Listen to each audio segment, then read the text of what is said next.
Hi everyone, this is also going to be another short video.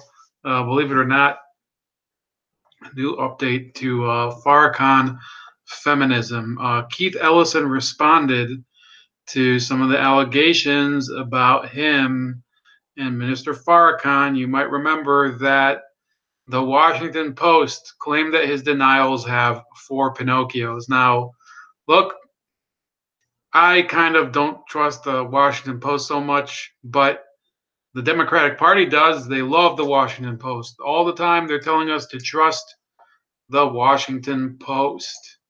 So they say there's four Pinocchios when he denies his whole thing where he says, "Oh, um, I haven't had anything to do with the Nation of Islam since before I was in Congress." Well, the Washington Post thinks otherwise. But let's read through some of this. It's actually not too long, so I hope you guys will bear with me for a second. He says, I have fought against hate my entire career, standing together when those who have never been on our side seek to divide us. I ran for Congress more than a decade ago because I imagined a more inclusive, tolerant, and welcoming America, and I've used my seat in Congress to make that vision a reality. I voted to strengthen hate crime laws. I've introduced hate crime laws, by the way, don't do shit. So here's another one. I've introduced legislation to ensure that refugees fleeing war and persecution are safe and welcome in the United States. I've spoken out against bigotry and discrimination in all its forms. Fighting for inclusion. So this is where he starts to get to things that don't really have much to do with anything here. So he says, fighting for inclusion is what my service in politics is all about. I was born in Detroit in 1963. When I was 5, Martin Luther King was assassinated. The year before that, riots broke out in the streets. I remember my mom hid my brothers and me under the bed, fearing the riots might be spreading after we watched National Guard carriers rolling down the streets. Over the next few years, the civil rights movement brought the vote and more, but it hasn't. So actually, that's inaccurate because the civil rights movement never had to be brought into the North. It's not as if that. Why does he mention voter suppression in the state of Michigan? I believe voter suppression in the Jim Crow era didn't happen in the state of Michigan. It was in the South. Very easy. I mean, that's a basic fact of history. Why were the freedom rides in the South? You never saw the freedom rides go through Pittsburgh, right? Or Detroit. What the hell are you talking about, Keith? Over the next few years, the civil rights movement brought the vote and more. And by the way, Civil Rights Act was before Martin Luther King was assassinated. I think it was in 1964. He was assassinated in 1968. So he would have been about a year old when the Civil Rights Act happened. This is, again, complete inaccuracies. Completely inaccurate, I should say. Like many black youth, I was anxious and frustrated. I read voraciously to try to understand it. I educated myself. I listened to a variety of speakers. Some voices purporting to improve the quality of life for all Americans, including people of color, stood the test of time. Others have been proven to have no answers. I went to law school and spent 17 years as a criminal defense attorney in North Minneapolis, defending people ensnared by the war on drugs and other folks caught up in the system. I never planned on a career in politics, but I came to the conclusion that making the law more equitable was a quicker route to social justice than fighting for it in court. One person at a time. I ran for office and was first elected to the Minnesota State Legislature, where in 2003 I worked with the Ethics Committee to censure a colleague who promoted Holocaust denial. Over the last few weeks, some political opponents have been pushing the narrative that I am somehow connected to a man named Louis Farrakhan. This is Keith Ellison. So he's saying it's not true. Minister Farrakhan leads. So it's Minister Farrakhan, by the way. That's very impolite that you don't refer to Minister Farrakhan by his title. But, Farrakhan leads a group called the Nation of Islam and is best known for organizing the 1995 Million Man March. He's also well known for his anti-Semitism. If you're a black man from my generation, you remember the march. A huge number of black men from all across America came to Washington to alert lawmakers to the social and economic problems facing our communities.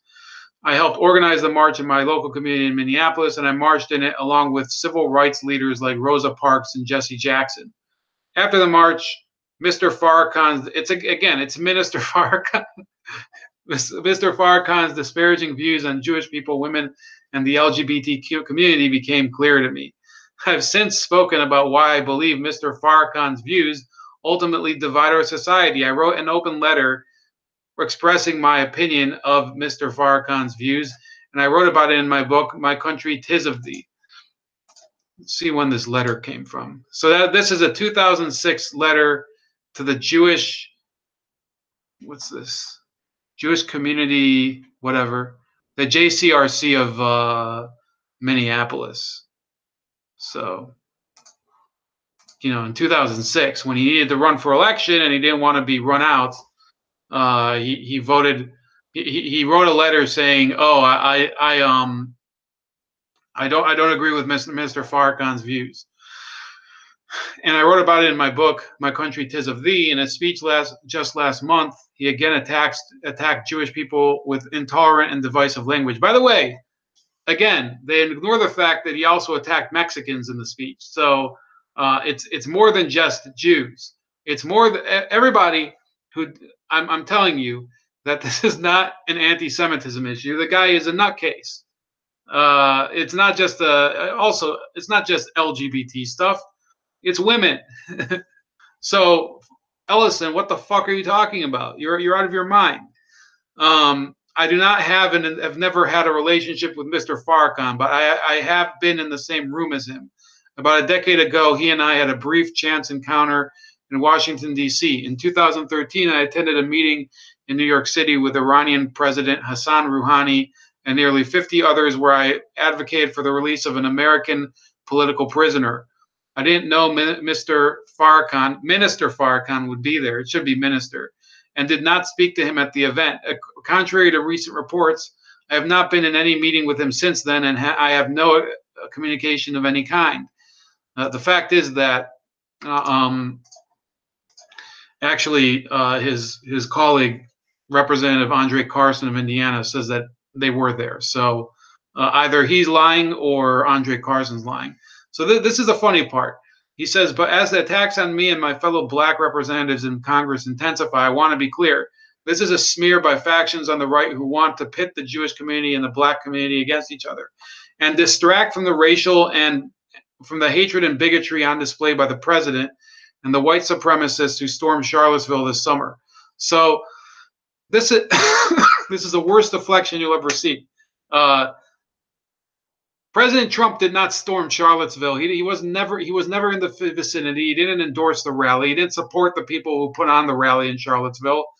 He reacted to it. He had a response to it. He condemned both sides. He condemned the violence on both sides. He said that there were good people on both sides. That doesn't mean that he stormed Charlottesville.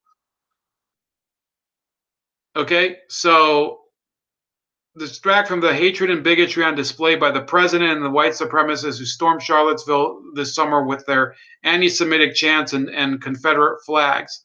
So I don't know, maybe he accidentally associated him with them, but no, they've been tagging Charlottesville onto Donald Trump since the summer.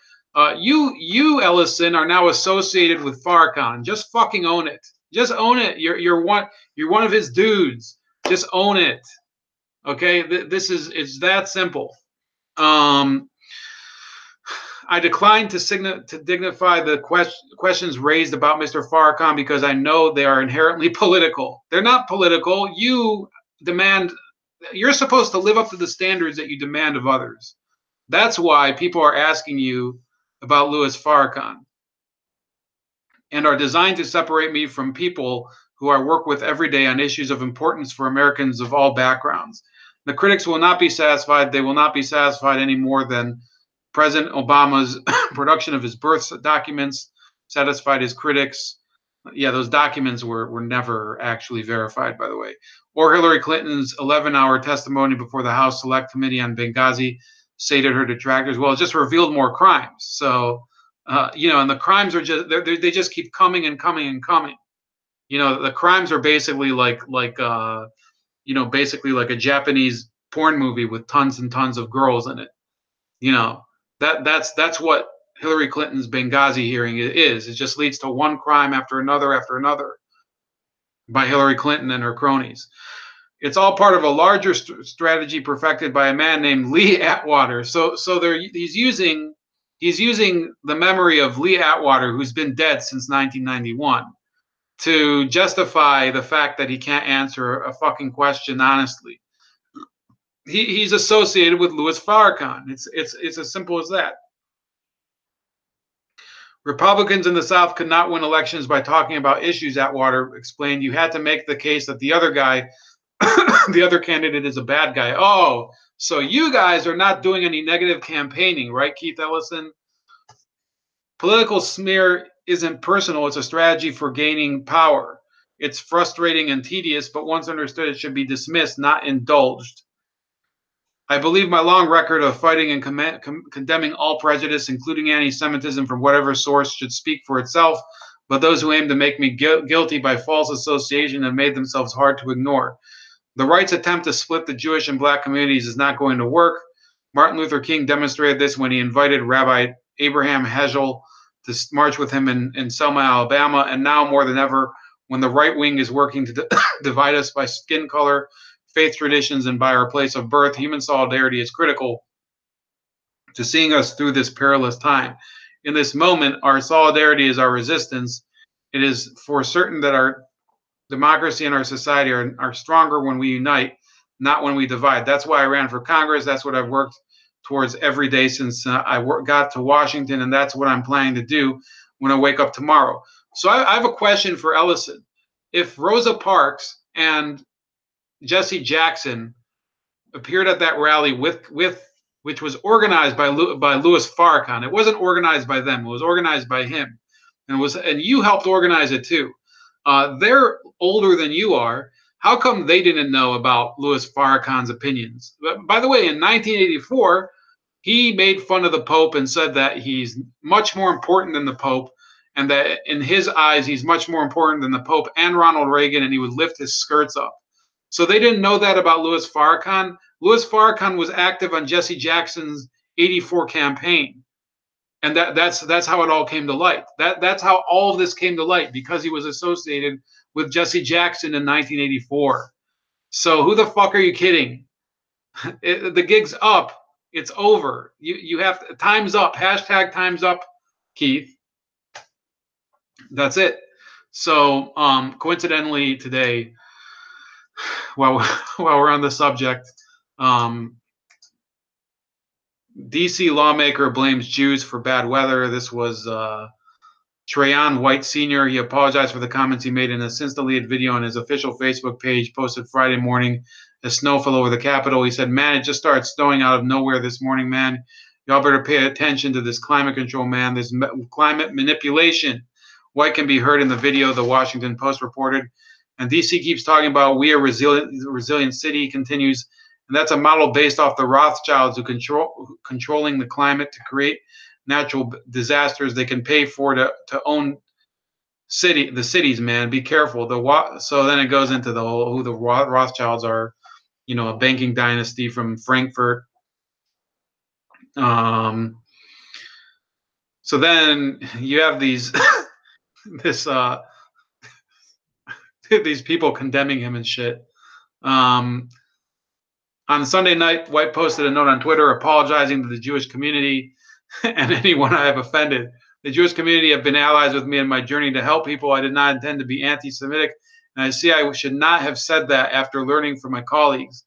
The note reads, White, a Democrat who won the Ward 8 seat in November 2016, also said he'd reach out to his friends at the organization Jews United for Justice. They're helping me to understand the history of comments made against Jews, and I am committed to figuring out ways to continue to be allies with them and others, he wrote. The organization acknowledged speaking with White, writing that they look forward to working with him toward deeper understanding of anti-Semitism and toward our collective liberation. Fellow lawmaker Brianna Nadeau, who is Jewish, said she believes White's apology is sincere. I believe he is being truthful. So when Donald Trump condemns the Charlottesville violence, you need 50 fucking apologies in order to even, and then you don't even accept them. But this idiot stands outside, blames the fucking snow on the Rothschilds, and you're like, oh, you know, I mean, we believe he's sincere and whatever. Fuck you and your beliefs, you idiots. Okay, this guy was a moron. Okay, Pinochet says, what up, dude? Looking forward to the stream tomorrow. By the way, be nice to Alicia. Yeah, I don't think I have any problem with Alicia. I think that's on Thursday though. So, you know, look for that on Thursday. Yeah, I don't think I have any problems with her. She seems pretty nice. But yeah, there's a real issue with these Democrats thinking. By the way, look at this photo. Okay, he's you know, he's sitting next to somebody whose name is Miss Silverman. So, you know, get a damn hint already. These people are morons. They get elected to office. They think that, you know, oh, I can just say whatever the hell I want. Then they, like, if Donald Trump says something like slightly out of whack, they get butthurt all over it. So they think they can say whatever the hell they want, and then they get auto forgiven. That's basically what they do by idiot leftists. And then, you know, they think it can all go away. It's not going to work. So that's it for the Farrakhan feminism update on Bold Like a Leopard. Look forward to seeing you guys later. I think I have a 10 a.m. interview today, which is what is it? Today's Tuesday, so 10 a.m. interview with a guy from South Africa concerning all the crap going on there with the seizures and Julius Malema. So keep a lookout for that. Like, subscribe, share the video, and get the word out. And let's put some light on these creeps.